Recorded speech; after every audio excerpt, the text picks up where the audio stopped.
So far, we have assumed that all variables are quantitative, but in practice, and often, some predictors are qualitative.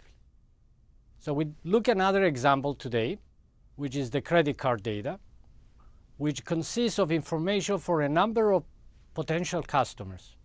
The data includes credit card balance, age, number of cars, education, income, sex, etc. As you can see on the table, some of the columns are not quantitative, but qualitative data. For example, sex, student, married is male, female, no, yes, yes, no, Caucasian, Asian, and all these categories. Now, if the predictor takes only two values, two categories, then we create a new variable, which we call dummy variable or indicator variable, that takes on two possible values, 0 and 1. For example, for the sex, we create a new variable, which we call x, which will take the value 1 if the person is female, and will take the value 0 if the person is male. Now we can write our regression equation, y is equal to beta 0 plus beta 1 x. And for the females, y is going to be equal to beta 0 plus beta 1. And for the males, the y is equal to beta 0. Now what is the interpretation of beta 0 and beta 1? Well, the beta 0 is the average credit card balance among males. And the beta 0 plus beta 1 is the average credit card balance among females. Beta 1 is the average difference in credit card balance between females and males. So for our example data set, we calculate beta 0 and beta 1, and we found out that beta 0 is equal to 509, which means the average credit card balance among males to be $509. And we found that beta 1 is equal to 19, which means the average difference in credit card balance between females and males is $19. Often, the qualitative predictor takes more than two values. In this data set, ethnicity only contains three categories: Asian, Caucasian, and African American. In this situation, a single dummy variable cannot represent all possible values. For that case, we create additional dummy variables.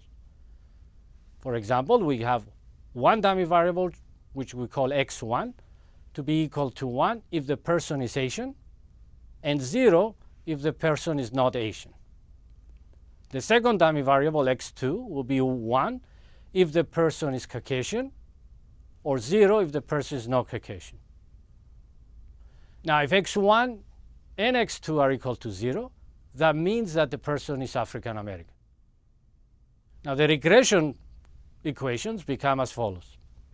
If the person is Asian, that means x1 is equal to 1 and x2 is equal to 0. Y will be equal to beta 0 plus beta 1. If the person is Caucasian, x1 will be 0 and x2 will be equal to 1. And therefore, y will be equal to beta 0 plus beta 2. And if the person is African American, x1 is 0, x2 is 0, and therefore y is equal to beta 0. Now again, what is the interpretation of those coefficients, beta 0, beta 1, and beta 2? Well, beta 0 is the average credit card balance for African Americans. Beta 1 will be the difference between the average credit card balance of Asians and African Americans.